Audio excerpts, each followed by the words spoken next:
या नहीं रहूं, मेरी लंबी उम्र रही है, इस पर मुझे अगर गौरव किसी चीज पर है कि सारा जीवन मेरा सेवा में गया। भारत की पहली महिला प्रधानमंत्री इंदिरा गांधी का कार्यकाल कई राजनीतिक चुनौतियों और विवादों की कहानी रहा है। ऑपरेशन ब्लू स्टार उन्हीं कहानियों की ही एक महत्वपूर्ण कड़ी है।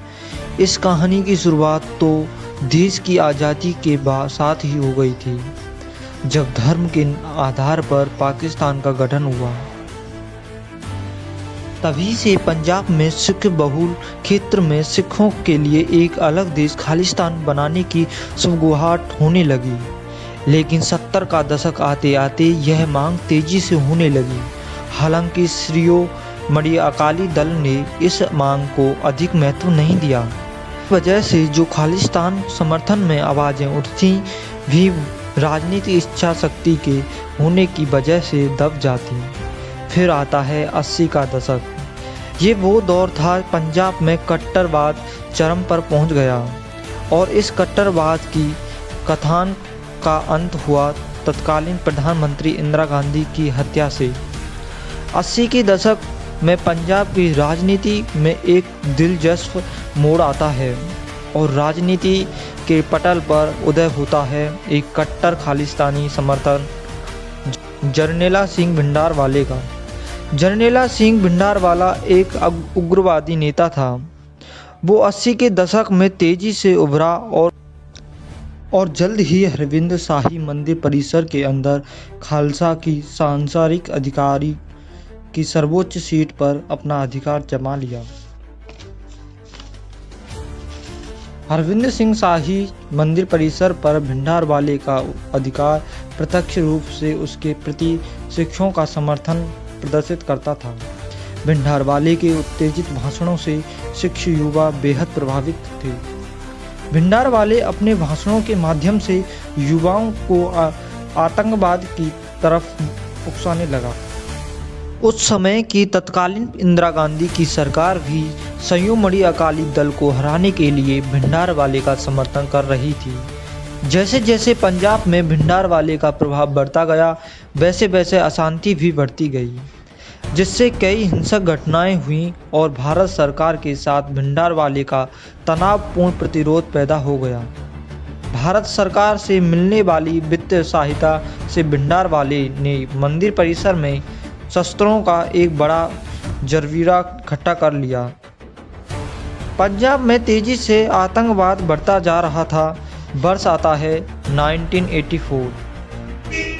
1984 तक भिंडरावाले का जादू पंजाब के कट्टर सिख युवाओं में सर चढ़ गया। पंजाब में हिंसक घटनाएं बढ़ने लगी थीं। जालंधर, तरन तारण और अमृतसर और गुरदासपुर हुई हिंसक घटनाओं में कई जानें गईं। भिंडरावाले पर इन हिंसक गतिविधियों को बढ़ावा देने के आरोप लगे, लेकिन पुलिस पर्याप्त सबूत नहीं होने की बात कहकर उनके खिलाफ कार्रवाई करने से बचती रही। हिंसक घटनाएं और बढ़ीं। पटियाला के उप महानिदेशक के दफ्तर में बम विस्फोट हुआ और पंजाब के तत्कालीन मुख्यमंत्री दरबारा सिंह पर भी हमला हुआ। अब आता है अप्रैल 1983 में पंजाब पुलिस के उप महानिरीक्षक AS अग्रवाल के दिन दहाड़े हरविंद राव परिसर में गोली मारकर हत्या कर दी गई। इन घटनाओं से पुलिस का मनोबल गिरता जा रहा था। कुछ महीने बाद पंजाब रोडवेज बस में घुसे बंदूकधारियों ने जालंधर के पास कई हिंदुओं को मार दिया। पंजाब में फैली अशांति को देखकर इंदिरा गांधी सरकार ने पंजाब में दरबारा सिंह की कांग्रेस सरकार को बर्खास्त कर दिया और राष्ट्रपति शासन लागू कर दिया। लेकिन इसके बाद भी पंजाब की स्थिति में कोई सुधार नहीं आया। मार्च 1984 तक इन हिंसक घटनाओं में करीब 298 लोग मारे जा चुके थे। इंदिरा गांधी सरकार की अकाली नेताओं के साथ 3 बार बातचीत हुई, लेकिन इन वार्ताओं का कोई सफल परिणाम नहीं मिला। प्रधानमंत्री इंदिरा गांधी वाली केंद्रीय सरकार पर भिंडरावाले पर कार्रवाई करने का दबाव बढ़ रहा था, क्योंकि स्थिति तेजी से नियंत्रण से बाहर हो गई थी। दोनों पक्ष अपनी अपनी स्थिति पर अड़े हुए थे। इन नियंत्रित स्थिति ने जन्म दिया ऑपरेशन ब्लू स्टार को। जून की शुरुआत में पंजाब का माहौल स्वर्ण मंदिर परिसर में भिंडारवाले और उनके अन्य साथियों को हटाने के लिए एक आसान्य सरकारी कार्रवाई की अफवाहों से भरा हुआ था। 1 जून से ही भारतीय सेना के जवान मंदिर परिसर में ही घुसने लगे। स्थानीय समुदाय गुस्से में था, बाजार जल्दी बंद हो गए और हवा में फुसफुसाहटें गूंजने लगी। लोगों को हिंसक झड़प की आशंका थी, लेकिन जो होने वाला था। 3 जून 1984 की रात जैसे ही घड़ी में 10 बजे अमृतसर में बिजली और फ़ोन के कनेक्शन काट दिए गए। पूरे शहर में कर्फ्यू लगा दिया गया। शहर में एक तनावपूर्ण सन्नाटा छाया हुआ था, जो केवल दूर की आने वाली हलचल की आवाज़ों से टूट रहा था। भारतीय जवानों ने मंदिर परिसर को घेर लिया था। 4 जून फिर आता है। 4 जून की सुबह 4 जून की सुबह से ही भारतीय सेना और मंदिर में छुपे आतंकवादियों के बीच लड़ाई शुरू हो गई। दोनों तरफ से गोलियां चलाई गईं। लगभग 72 घंटे तक गोलियां चलती रहीं। मंदिर के अंदर हजारों श्रद्धालु फंसे हुए थे।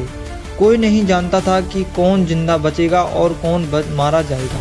अकाल तख्त को टैंकों से उड़ा दिया गया और भिंडारवाले मारे गए और उनके साथ सैकड़ों लोग जिनके नाम किसी रिकॉर्ड में नहीं थे, वो भी मारे गए। एक बात जान लो, सिख के इतिहास में अकाल तख्त केवल एक इमारत नहीं है, वो गुरुओं का सिंहासन है। जब उस पर तोप चलाई गई तो करोड़ों सिखों का दिल फट गया। ये सिर्फ हमला नहीं था, ये उनकी आस्था का अपमान था। ऑपरेशन ब्लू स्टार सिर्फ एक सैन्य कार्रवाई नहीं थी, वो इतिहास का वो कड़वा सच है जिसे ना कोई सरकार पूरी तरह स्वीकारती, ना कोई किताब पूरी तरह समझाती। लेकिन जब हम इतिहास को भूल जाते हैं, वो फिर से दोहराया जाता है। इसलिए सोचो, समझो और दूसरों को बताओ, ताकि ये फिर कभी नहीं घटे।